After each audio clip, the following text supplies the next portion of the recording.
Welcome, everyone. My name is Varun. I'm part of the developer experience team here at Chromatic, and I'm very excited for today's session. We're going to talk about how we tackled accessibility debt in the Chromatic web app. At its peak, we were up to like 21K violations, and then we started doing some targeted, uh, like addressing it in a more targeted fashion when it was down to 15K-ish. So we'll talk about that.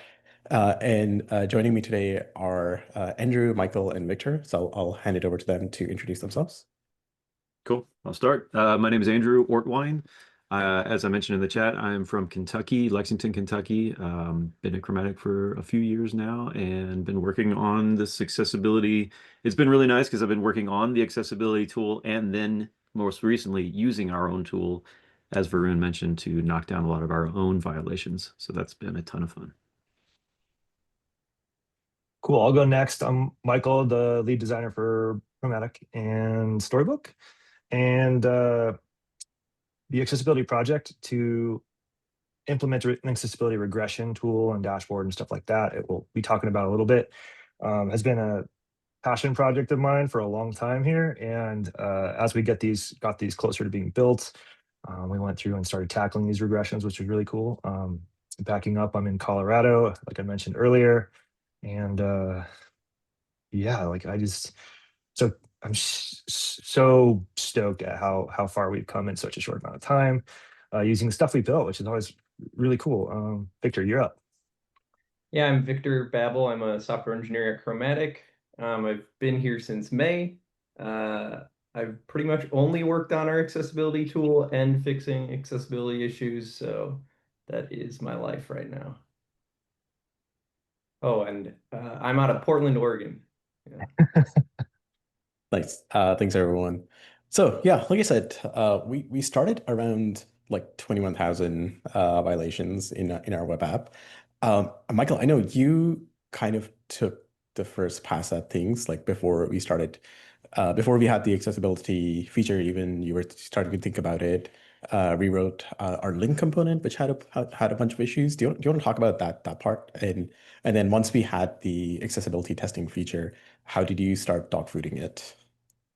Good question. So the first thing I did once we had our tools was start like figuring out which violations seemed like they were the most prolific. And between color contrast and some of the link issues we had, those were the first two I considered targeting. So I looked at color contrast, and I'd already been cooking up some improvements for both Storybook and Chromatic. So this one was basically a quick implementation as far as Chromatic goes. And I think that dropped us like 2,000 to 4,000 somewhere in there once I was done with the color contrast stuff. And I say done, but there were still like leftover color contrast issues here and there, but the overwhelming majority were wrapped up in just a few pull requests. That was fast. I was feeling good. And so the next thing I looked at was link, because we had things like links that were actually buttons that were links, all using this link component. There were missing names, so like they might have just an icon or something in a link. There were places that were significantly dirtier that I don't really want to talk about too much, but like once I got into it, I rewrote the link using TypeScript to make it pretty darn hard to mess up. And that was unfortunately like kind of a nightmare level PR, because when we started this Chromatic application, like TypeScript wasn't really popular. So we'd slowly migrated into TypeScript, and not everything was type safe. So like not all of the link implementations were in .ts files or anything like that. So like if I added a strict property or something like that, or a strict requirement for it to be a string or have a name or something, I would only find out in the files that were like type safe. So I had to like do some like clever hacks, and that one was like kind of nightmare level, and in a creative, like, how do I surface these errors kind of way. And ultimately we ended up with this link that's fairly flexible, completely rewritten, has a lot more types, well, like pretty well type safe, and it is in a good spot for us to start rolling out like sort of maybe children components that are for specific tasks. I think Victor's probably done a few of these already at this point. But that, surprisingly, once we got that merged, I was expecting like maybe 1,000 or something, but it was actually a pretty significant chunk. It was like 2,500, something like that. Violations went away as soon as we got that merged. So that was like pretty cool win too. And just to give you a sense of what's going on here, we have our storybook. We have a ton of stories, and when you got something like a link that is prolific, it's used throughout your application in many different stories and inside of other, slightly more complicated components in different states. That one accessibility violation multiplies really quickly. So that's why you see these huge drops sometimes. Anyway, that was the approach there. And so beyond that, I was also trying to figure out what the next steps were. And that's where I think Andrew and Victor sort of came in, where I made some recommendations and they took those recommendations and made bigger changes with lower effort than I ever could have even imagined. So you're up, y'all. Yeah, absolutely. I should mention to folks watching, please feel free to ask questions as we go along. My preferred option is to use the Q&A tool to ask questions there. But if you drop something in chat, I'll keep an eye on it too. Speaking of which, we do have a question of like how did we initially compile and deduplicate the violations report effectively?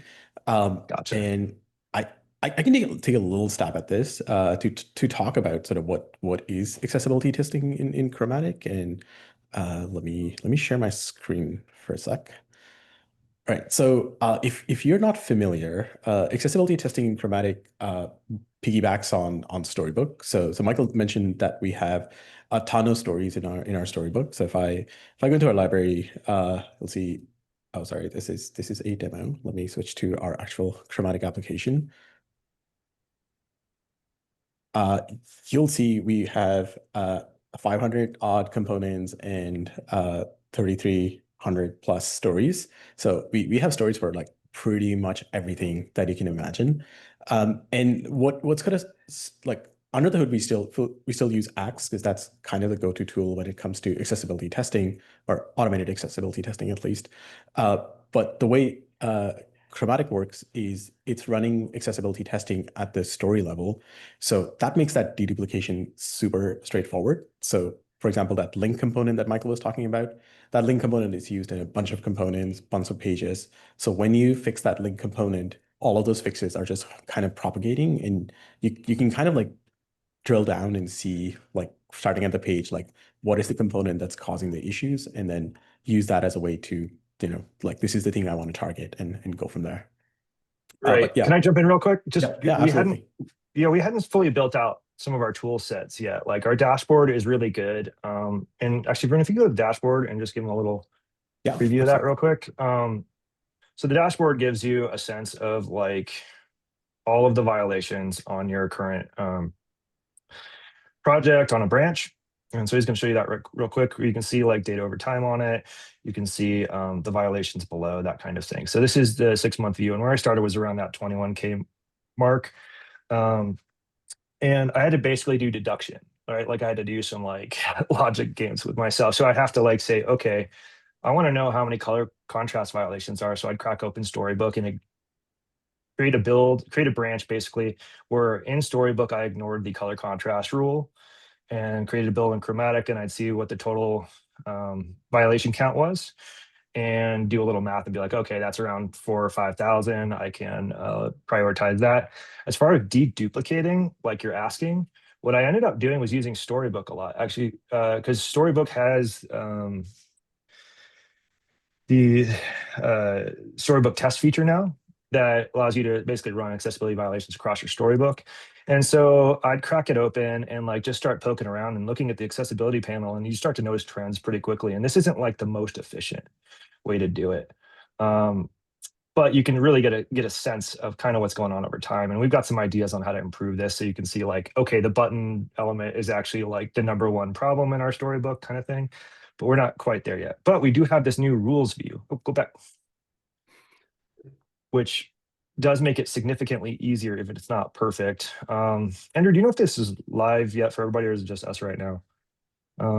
It is live for everyone at this point. Yeah. Okay. So, yeah. So if you click on that rules view down below, so you've got all of our tests and stuff right there. If you click on rules, it sorts by rules, and you can sort of get a sense of like which violations are the most. And so if you click into one of those, you can sort of just like poke around and start to see some trends like, okay, which one of these might be the culprit here, and you can start doing inspecting. So it's like deduplicating isn't really necessarily the right word here, but it's more just getting a sense of what the root problem is, right? And once you fix one of those, you see those numbers exponentially go down. Maybe the opposite of, anyway, go ahead. That's just that's what I did. I didn't have this like rules view at the time, so I was using like CSVs and stuff to go as fast as possible early. Absolutely. So why don't we talk about that sort of first phase after that, when we were around the 16K mark and we started targeting some of these issues. It's still like a ton of violations. How did you go about like deciding what to focus on first? I can jump in. So, as Michael mentioned, we didn't quite, when we first started this, we didn't quite have that rules view in place yet. We did have some of the back end part of it in place though. So we were using the queries manually to basically get that information sorted by what rule was being violated the most, and just kind of started from there. And so, like a good example was there was a particular rule, I can't remember what it was now. But it had to do with invalid ARIA controls. And what it turned out, there was like 7,000 some violations. And what it turned out to be was it came all down to one component, a kind of an earlier version of our tooltip popover component. You've got some kind of a trigger if it's a button or something like that. And then if you click on that button, it pops up your tooltip or popover. And so our button, we were applying the ARIA controls attribute to it. And that's just an attribute that says, hey, I recognize that I am something that controls some other element on the page. In this case, it would be the pop-up. But the mistake we were doing was that we were always applying that ARIA controls attribute to that button, whether or not the pop-up was actually visible. And the thing is, if the pop-up's not visible, in this case, it wasn't even part of the DOM, and it's invalid to set an ARIA controls attribute pointing to something that doesn't exist. Right. Yep. So that was a really satisfying, easy win, was that we quickly figured out, oh, the only change we need to make is that we only need to apply this attribute when the pop-up is actually active. And so we made that change, and suddenly, yeah, you're showing it right here. We went from roughly 16,000 violations, something like that, down to about 9,000. One line change. Yeah, it was one Because it line. was so many places, yeah. And we still knew we needed to fix the popover, just to be clear. Our popover was not perfect. It had keyboard issues, but this was like pretty wild surprise for us, and a no-brainer when it came to merging that one. Yeah, it's kind of interesting. Like it resolved a bunch of violations at once, but also opened a can of worms for us, because then we kind of realized that there's a lot more here that we're not accounting for, and then eventually rewrote it, which we'll get into shortly. And then in this first phase, there was also like a bunch of like low-hanging fruit that you all targeted, stuff like, making sure buttons have a label if it's an image only, or making sure all the images have an alt attribute, or set as presentational if they're meant to be presentational.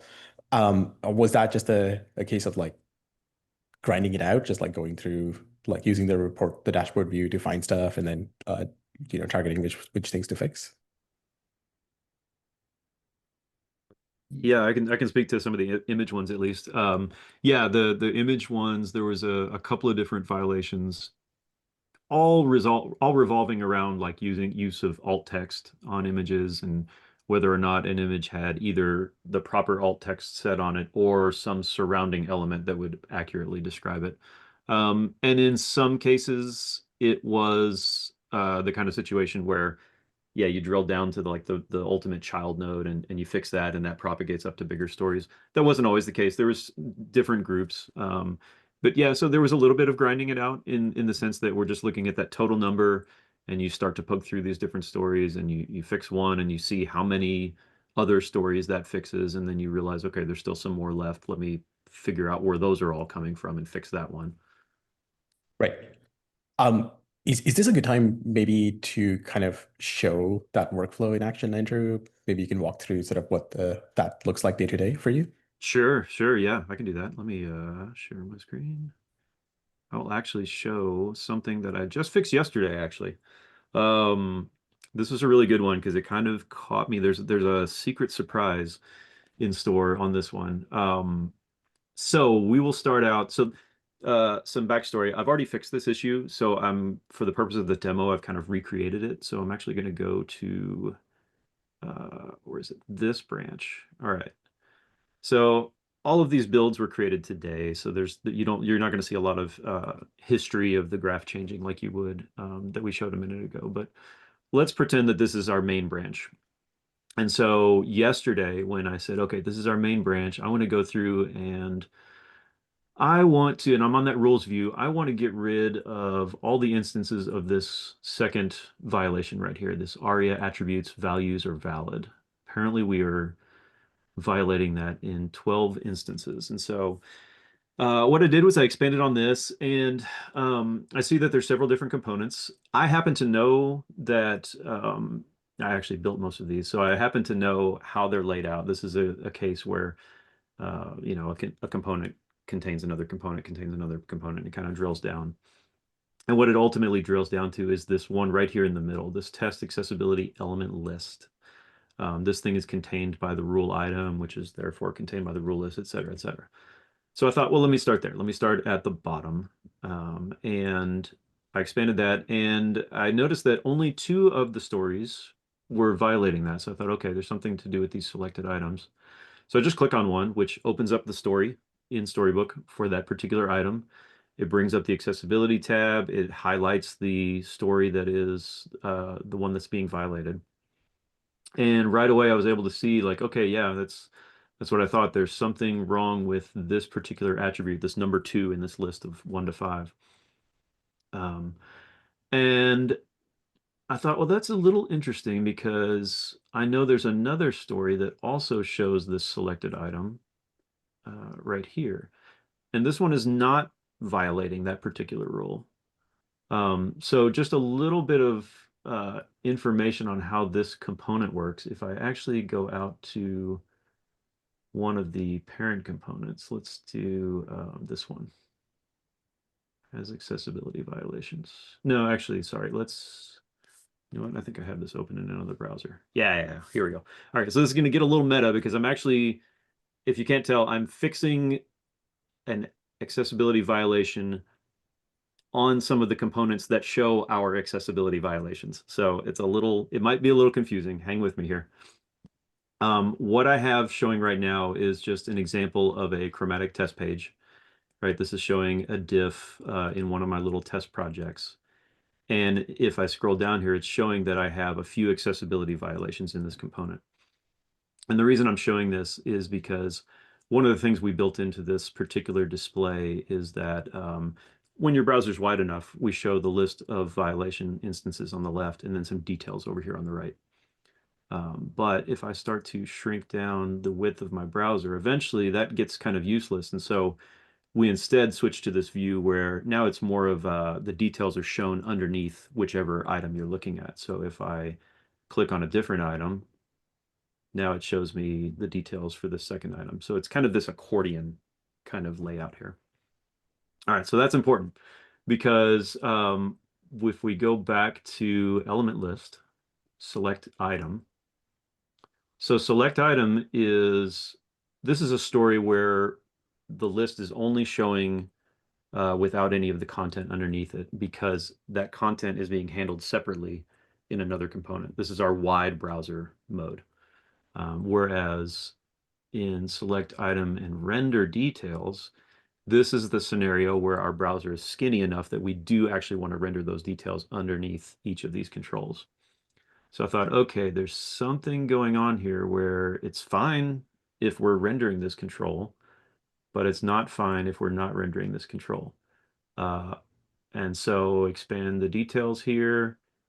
And yeah, sure enough, guess what? This is another case where we were setting an ARIA controls attribute on something, but in this case, that something, in this case, radix R23 doesn't actually exist. So what this all is if I go over to my code, and again, this is kind of that main This is my mock-up of our main code, right? So this is before any of the violations have been fixed. This all stems back to the fact that when I created this component, I kind of misused the accordion component a little bit. I built out this accordion component so that I have multiple buttons that show each of our violations. And if you click on one, it expands and shows the details of that button.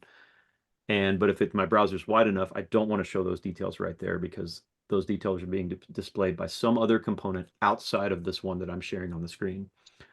And so what I simply said was, all right, I thought I got clever.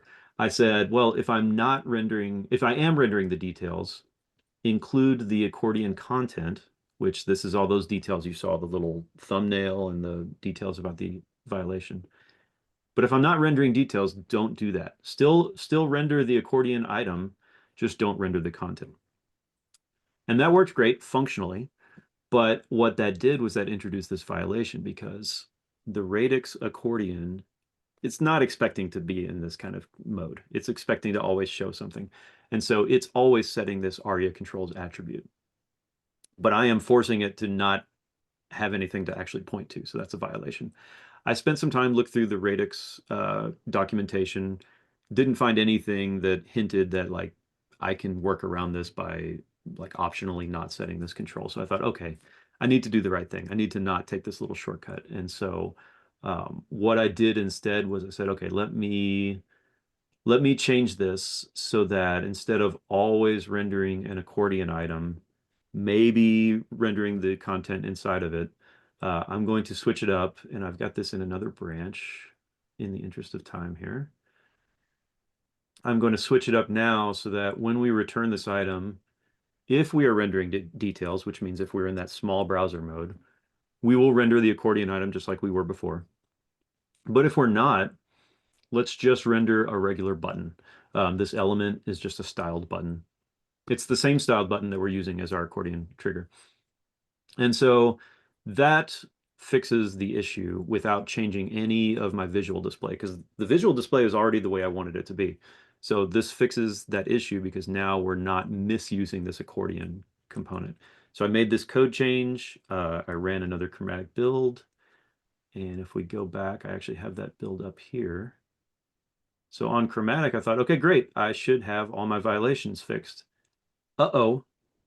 Why is Chromatic telling me I have a bunch of new violations?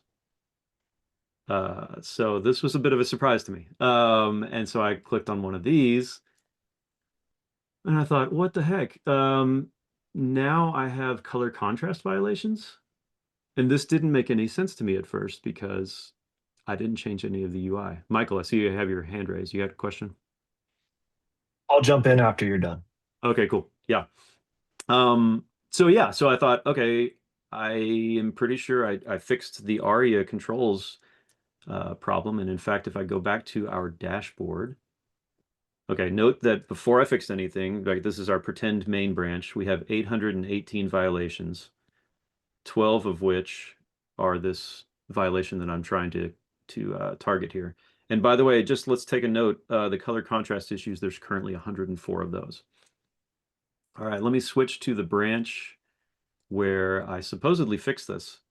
We actually have more violations now. I went from 818 to 830. Now, if we look at this list, if you notice it, the one that I'm targeting is actually gone. So I did resolve those 12 issues, but now my color contrast jumped from 104 to 128, which is reflected in this build right here, right? And so I thought, okay, what did I do? Why did this make a difference? Because I didn't visually change anything. In fact, Chromatic is confirming that. If I had visually changed something, you would see a visual diff on this test page. So I had to start digging into this and I thought, well, what is the difference? And what it came down to be, if we go to, let me open up the story, and I will inspect this code because it's telling me that there's a color contrast issue with this button, with the code elements within this button. Button looks fine to me. I don't see any problems with it. But let me go back and look at what it used to be. So the tab I'm on now this is back on the story before I made any code change. So this is where I'm misusing that accordion component. But I know that this is just a button also. So why is this not violating the, oh, sorry, I had this, let me make a little room here so we can see all these things. I shrunk my browser down so everybody could see it. Why is this button not violating color contrast issues already? And it turns out it's because this has the ARIA disabled attribute set to true. I was confused about that, so I did some digging. I started with the handy links that we have. Let's see if I go back to this story. And oh gosh, so tight on browser space here. I started with the links that we provide within Storybook and within our Chromatic pages to DQ, to look at color contrast rules. And I did some more digging and found out that, sure enough, when you have a component that's disabled, it doesn't need to meet these contrast rules. So what is this all telling me? So what this is all telling me is that if you just look at this component, let me close this so you can see, right? This is the component that we're focusing on. If you just look at this, we know that number 2 item is a violation of contrast rules.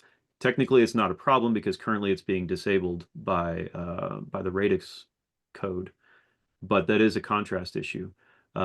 When I made my change, I wasn't also setting that disabled attribute on this button. So suddenly Axe said, hey, you're violating a contrast rule. So this tells me 2 things. One, maybe I should consider setting the disabled attribute on this button as well, because radix seems to think that's a good thing.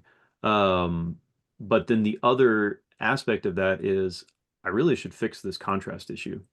And so that's what I did. I went through, and if we go back to my code, I'll go to a 3rd branch, demo fix continued. And the change I made, let me bring up the change. I think this will show. Yeah. The change I made is up here where we were setting the styling for these elements. I was overriding the foreground color of the text. If it was the active item, the selected item, I was setting it to this secondary color, and that was not quite dark enough. And so I just made a change here to make that a little bit darker, both for when it's selected and also for when it's hovered over. Committed that change, ran another chromatic build, and then if we go back to our accessibility dashboard once more, remember that we started here with, oh, sorry, not demo fix. We started with demo. 818 violations, 12 ARIA attributes, and 104 color contrast issues. And we ended up with 806 violations. So good. I got rid of those 12 violations. I didn't introduce any new violations. Yeah. So that was kind of the workflow that we went through. Like I said, it was a surprising one. You fix one issue, suddenly more pop up. And by the way, the surprise that this new color contrast issue showed up, like I totally would have seen that if I was just paying attention to my local Storybook when I was on that particular branch. I just happened to not be looking at it then, but thankfully Chromatic caught it and said, hey, this is not good. This is not what you want.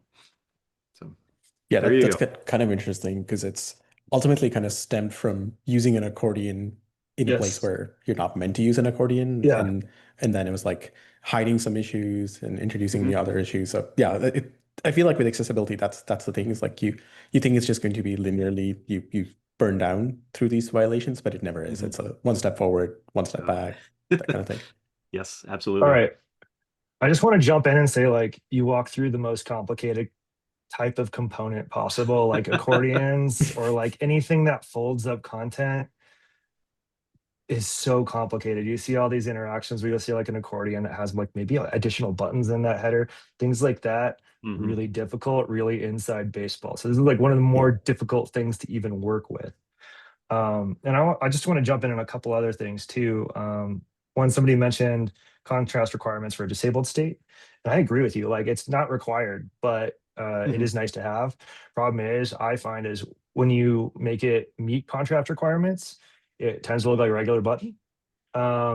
Unless you have like a, I don't know, lock icon or something, which is like also confusing. So I'm not sure that increasing contrast is necessarily the answer as much as using disabled buttons as little as possible is sort of the thing that we're starting to lean towards or move towards. So instead of disabling the button, if you click the button and it's not ready, like a credit card form or something, it will show you an error in the correct place rather than just like disabling the button. And that's another, I think, more improved option rather than trying to disable a button and work through that whole kind of a lose-lose situation or a no-win situation. The other thing is, let's see where is it coming from. Yeah, I'll let Andrew answer some of that stuff. But Mark asked, like, what ways do you use the Storybook play function to find and test accessibility issues in our stories? And frankly, I don't think we have yet. Like the way I would do that, the reason we haven't is because we probably just haven't had like very accessible stuff. So the way we can do now that we hadn't had the option to before with these new popovers and tooltip being put in place is like add keyboard interactions, basically use the play function to basically simulate a keyboard to open, escape, all that good stuff, make sure things work. And in that case, if you don't have the expected text on the screen, if you have an expect in the play function or whatever, or if the screenshot changes, like something messed up along the way. All yours, Varun. I'm good. Yeah, I want to say, so for the play function, there's like two aspects to it. There is because you can run tests locally, which includes accessibility testing, and that is definitely useful. So when we run a Chromatic build, and then as the process that kind of Andrew showed, where he's working through those solutions, you're just relying on the local run to solve some of those issues. You're not going back to Chromatic every single time. But then the second thing is like what Michael was talking about, like actually targeting interactivity. We are doing that a little bit on the marketing side and documentation side. Like for tooltips and things like that, we will use the play function to trigger a tooltip and make sure that state is being verified, or our global navigation has a bunch of drop downs, or on mobile it's a dialog that opens up with navigation. So we do end up testing that kind of stuff. And definitely there's like stories in the closed state and stories in the open state, and they both might have different sets of violations. Yeah, the important thing to remember there is that we're taking the accessibility snapshot at the end of the story, right? So once your player function is resolved, so if you have UI that's in these different states, you need play functions that get them to end at those state in order for them to be snapshotted by the accessibility regression tool. Yeah, definitely. I'm just going to quickly take a couple more questions before we move on. So there was David had a question around Storybook version. So within Chromatic, if you are on Storybook 6.5 and above, accessibility testing should work. You don't need the new test module or anything like that. It works with the accessibility add-on. So we have fairly decent coverage for it going back to 6.5. Another question from Anthony was around our process. Now that we have a better handle on accessibility issues, are you using Storybook interaction tests to guard against regression? So we touched on that a little bit, and I think we'll get into that more shortly with the next bit. Which so I think this was sort of phase one, where we went down to we managed to like drop down significantly, but then sort of our next phase was more around all the remaining color contrast issues and targeting tooltips and dialogues, which we have a lot of. So yeah, Michael, do you want to start and sort of talk about that a little bit? Just a tiny bit. I just want to help set the stage that as the project's designer, one of the things I was doing ahead of time is trying to, just from a design standpoint, not only find solutions to color contrast, but also explore things like we're going to have to, come to some conclusions on how we present link styles in a better way that actually display as links, et cetera. Like all these things that often require a lot of design input, I was putting in that time ahead of time so that when we had engineers to work on this, because those first two bits with link and et cetera, that was just me on my own.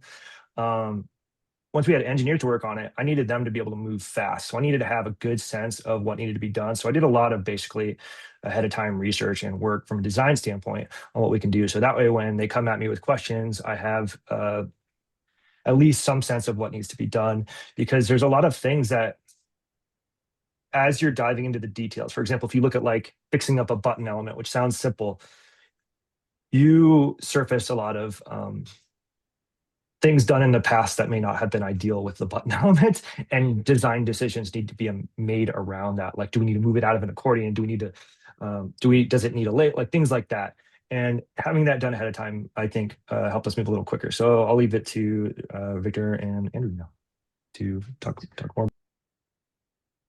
Yeah, let's talk about the tooltips and popovers. So we have a lot of tooltips and popovers in the Chromatic web app. I know, Victor, you kind of worked on refactoring and rebuilding a lot of those. So do you want to talk about what were the problems that we found and why did we decide to rebuild it eventually? Yeah, so tooltips and popovers, I've been working on them probably for 2 months straight now. But in my opinion, it's one of the most problematic accessibility patterns we're using today, for a number of reasons. One of which we weren't using the correct roles, and we still aren't. Like, we haven't refactored all of our tooltips or popovers. We weren't identifying them correctly as dialogues when they should be dialogues. And we were using the tooltip role. We would often mess up aria described by, or apply it when it wasn't useful, like when there was duplicative content. And then just generally, what we're calling now popovers, or what you would call like a dialogue role that is modal, are popovers that included interactive content were just not accessible by your keyboard, right? So the only case where our old popovers were accessible to a keyboard is if it was literally the last interactive element on the page, and then the popover would appear below it, and then you would be allowed to keyboard into it. So yeah, we actually, when re-implementing, when splitting out our tooltip into these two distinct things, right? Like a tooltip, one that is just providing additional information about a control, no interactive content. We're now calling a tooltip. It's a really common name for it, and that's actually the aria role for that particular element. And then also what we have now is called popover, which, as I was saying, the way we're using it is a dialogue that is modal. And for both of these components, we actually decided to use Radix's tooltip and popover components. Radix is an open source library by WorkOS. Has a lot of the accessibility in the box. But just like any of these component libraries, you'll find that you'll probably have to tweak a couple things in order to get them to do what you want, or to actually use the accessibility various attributes as you want to. So is it a good time now to like demo what our popovers looked like before and what they're like now? Yeah, absolutely. I was going to Do suggest it. the same. Yeah. Okay. So that's Are you going to do the screen reader thing? I'm not going to do the screen reader. Okay. I was just going to warn people if you were, because it's like kind of intense. Yeah, so funny story, when I demoed this to the company, I turned my screen reader on to show people the improvements, and I did not realize that Zoom was going to read the chat live. So as I was demoing, people were like, I can't handle this, is too much, and it got really crazy. So it was fun. So if you ever want to, have a fun time during a company demo, turn your screen reader on.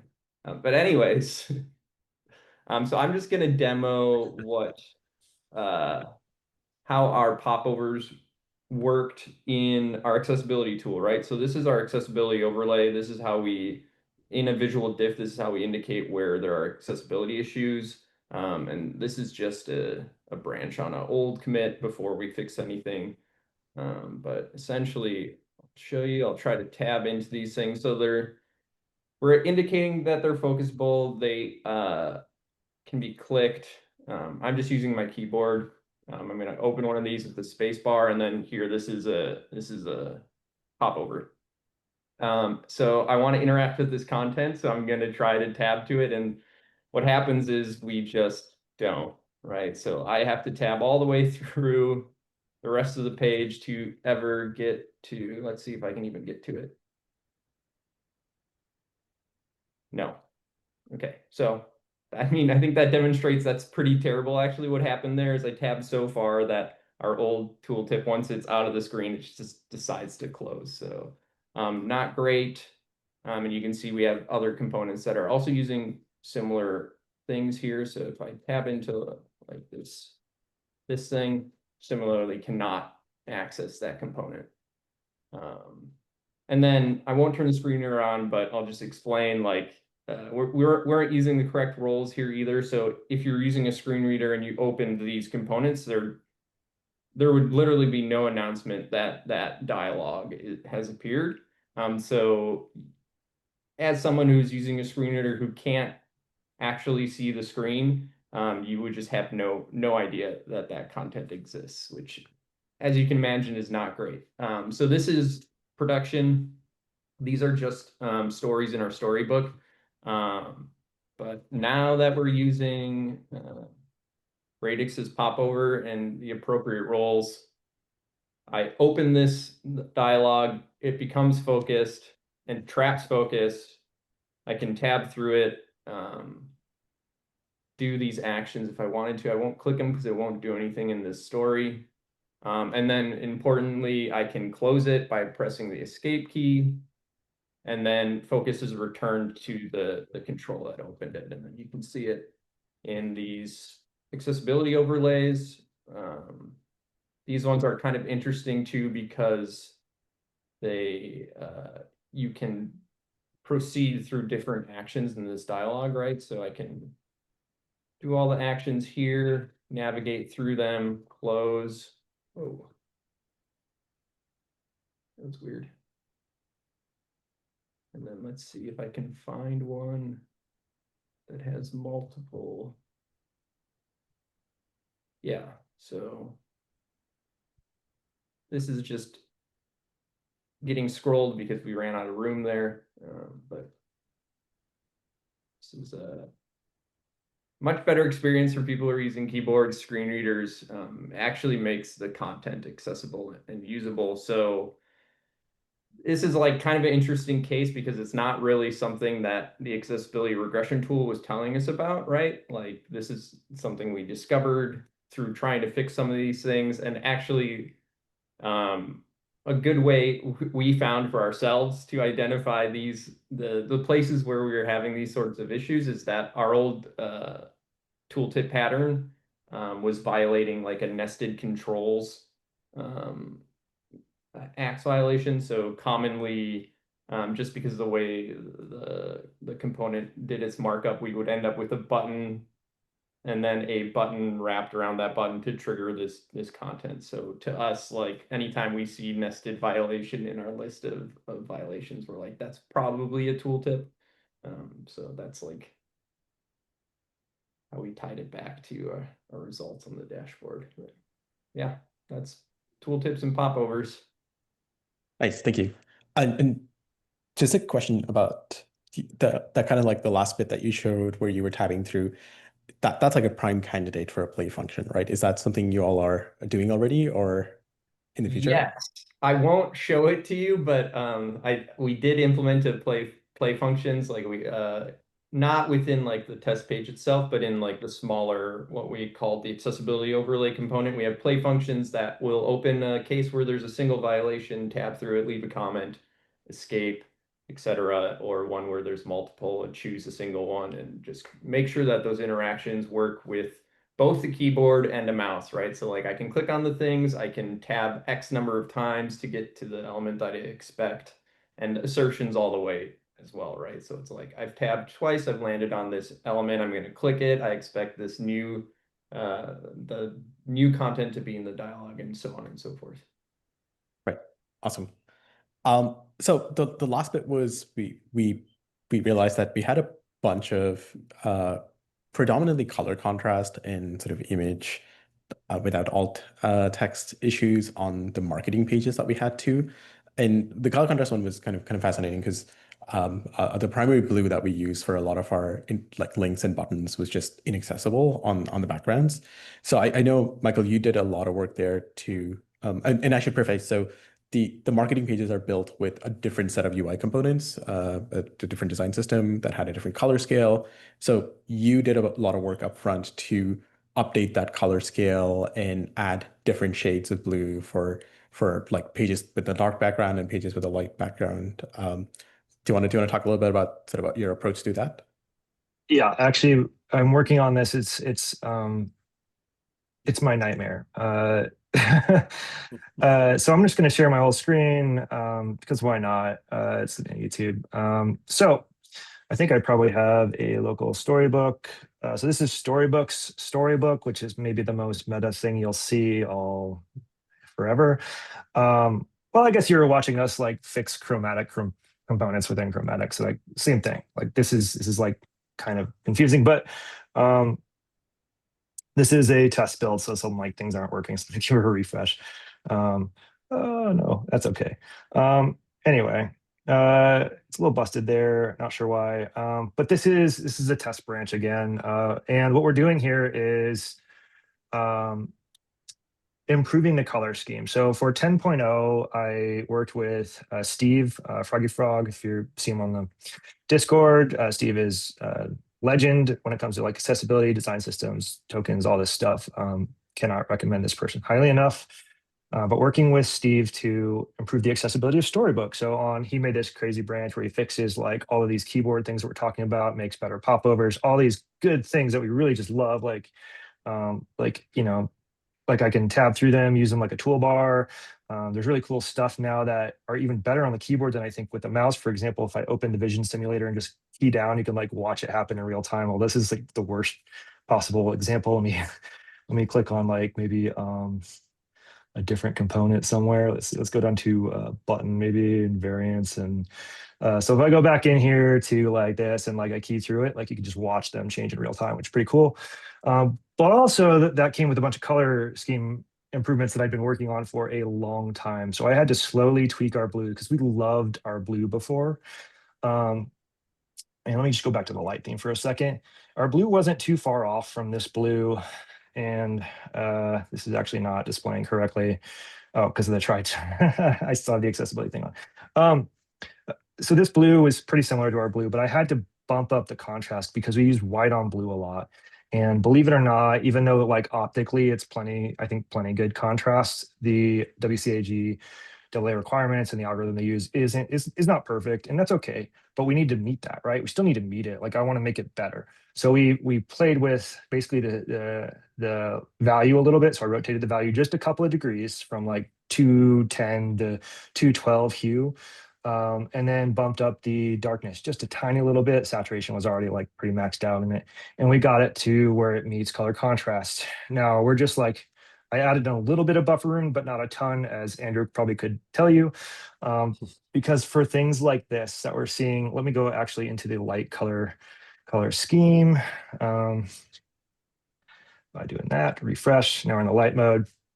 You can see the text on these buttons needed to actually get darker when they're selected or hovered or things like that. So we had to do some math, and we're using some like relative color math and stuff like that, which is pretty cool. US CSS stuff is the best.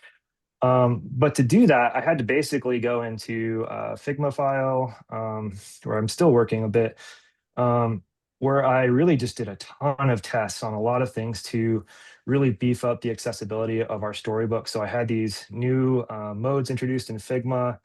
I don't know how many designers we have in here. If you're a designer, like shout it out in chat, I'll take a look after. And we've got things like this. So we've got this light color scheme. It should be very familiar. We didn't change a ton other than beef up the contrast. Like now we have two text colors. Basically, we have a dark color and a muted color, and both of those have enough play to work on various backgrounds, stuff like that. That simplified a lot of stuff and just made things a little crispier and nice. Very much loved that. But then we get to this dark color scheme, which was improved, on I think 7.0 is the last time I had a quick chance to improve it, and I couldn't go too deep on it. So there's still a lot of issues with that. But what you'll notice that's kind of funky is when we go to the dark color scheme, we don't just invert everything, right? Like this isn't like a white button with blue text on it. So I actually had to do some tricks to like keep this color the same while making this color down here lighter and stuff like that. So I really had to play quite a lot to get through this, and it's still not perfect by any means. I'm still working with Steve on various things like I actually had no idea that for things like checkboxes, that the border for a checkbox actually does have a contrast requirement of 3.0. So I have to like make some tweaks like that, which is what I'm working on right now, right? But the approach was like, how do I make things look nice, feel roughly similar? Like I don't want to like completely change it and stay in the neighborhood. So all of our colors, like every single color on here is based on the same hue, even the grays. And this is like a design nerd thing, but like if you use blacks a lot, it tends to like deaden things unless you're going like really edgy, like I don't know, whatever. So I tend not to use straight blacks for things. So there's all like slight blues on these grays and stuff. But because of that, like I really had to go like through a lot of hurdles to make sure everything worked in a lot of places. So I did it in Figma first because we have a pretty good solid Figma design system. Then I brought it into code via pull request, and it was something like, you know, when you do these color changes, something that I don't really talk about too much is that you get almost every story has a visual change, right? And then we're running Chromatic with visual tests. So I'm actually going through like every story, and that's a really good way to get a sense of what changed.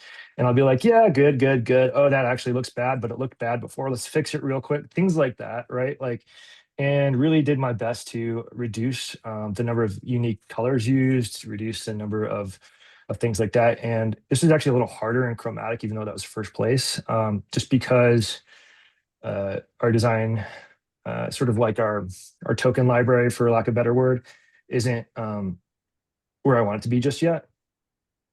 But we'll get there, right? So the next steps for us, because we've got this dark and light theme, is probably like looking pretty seriously at design tokens and implementing dark and light themes and modes and all these good things that I really want to do.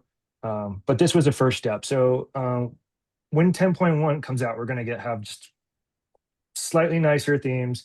All of these toolbar buttons have been like rewritten to be proper elements, whether they're toggles or selects or things like that. The sidebar is still a bit rough. We'll get to that, but we're making a lot of improvements in general. And you can see I'm starting to mess with the contrast of the buttons or the checkboxes and radio button outlines, stuff like that. So that's how I've approached it. It's just a lot of little detail work with a high level concept of just like, let's keep this hue. Let's try to use as few colors as possible. We need a color that matches these scenarios, et cetera. So I don't know. It's really tricky. And I'm actually open to other ideas on how to tackle this and sort of think about this maybe in a different way. Like one of the things I'm really excited about are design tokens, so that we can have a really controlled set of like Like hues and tints. No, well, yeah, so what I'm trying to get at is typically when you have like a color library of some sort, you have three groups. You have the component level tokens, you have the semantic tokens, and then you have the primitives. That's what I'm looking for, the primitive tokens. So the primitives are like all your colors called blue, red, whatever. And they don't typically change too much, but that semantic level is where I think the action is at. So I can say for the semantic level, I want to say for foreground colors, you have default, which is like probably on a light theme is going to be like a dark color. Then you have muted, which is like a dark color, but still like a little bit, it's going to be lighter than that other one. It still works in a lot of things. Then you might have like an error state, a warning state, a success state, like a link state, like all of these things. And you can do that for foreground colors, background colors, sort of think about things a bit in modes. And that really locks down things a bit more. And then taking that further to the component level, we can introduce a set of tokens for like buttons that say like we have the same color to be used for the hover state text every time, stuff like that. And so that's the next level that I'm really excited to start like poking at with Storybook. And there's an RFC open if you're curious or want to jump in, please do, because that would make my life a little bit easier. Yeah, let's see what else we got. Cool, thank you. I know we're like coming up to time, so I just want to quickly Yeah. show a couple things. So yeah, the color stuff without visual tests, I have no idea how we would have done that. So this is like the PR for our marketing pages where we kind of similar to what Michael went through with Storybook. We did the same thing on marketing pages, and this was super helpful to be like, oh yeah, right, like there are links inside a paragraph where I forgot to set the new inverted prop, for example, and that's why the color changed, but it still like has an accessibility issue. So being able to go through this and pairing both the accessibility test and visual test made life easier. And so like this is like 224 chain sets, right? Like that's like a lot of stories to go through. But like because you can go through it in a targeted way, it just made life easier to make sure that things are updating.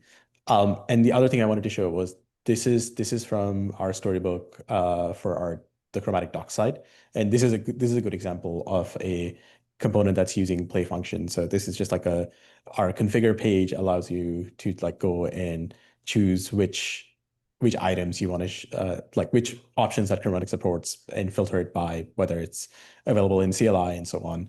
And this is like a combination of a drop-down, select, and list item and so on. So with testing library, the really cool thing is if you stick to like find by role, and in here I'm looking for like a menu item checkbox, that kind of stuff is actually acts as an accessibility test too, because you're looking for things like are they defined by the correct role or not, as opposed to just a data test ID, because you're always going to find stuff by data test ID.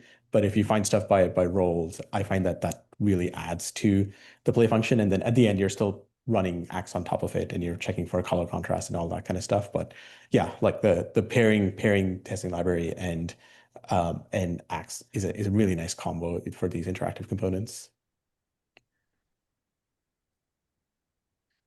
All right. Another thing to just quickly jump in, like from designer perspective, like these challenges are very difficult because you have to keep in mind this huge set of accessibility rules, which are really good, but you also have to like consider like the visual hierarchy and things like that. Like, am I going to make things worse?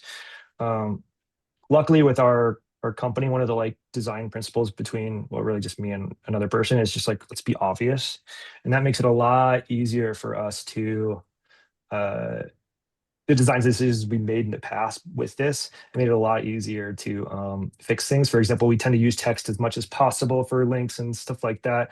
And yes, we do use like icon only buttons and stuff, but that's a necessity when you have like a toolbar and things like that. And we're actively working to reduce that, the number of those things, so that overall it's just less visual noise and more usability. Like it's a tough balance, really. Like borders matter, everything, every little detail sort of like adds to that.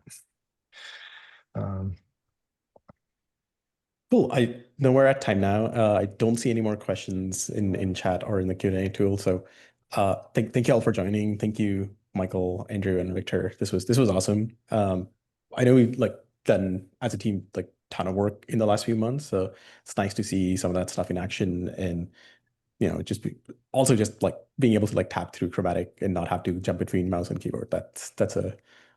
It's nice for me too.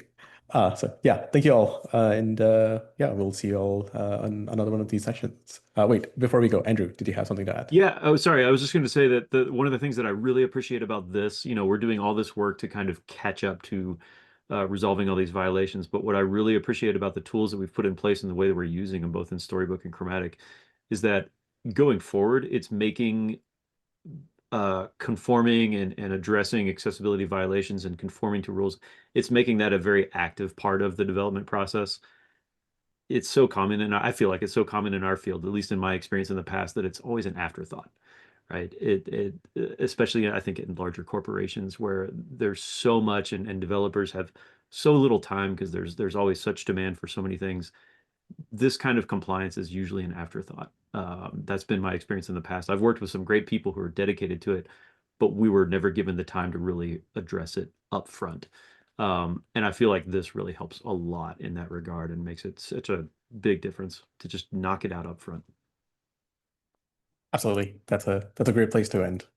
Yeah. All right. Thank you all. Cool. See you.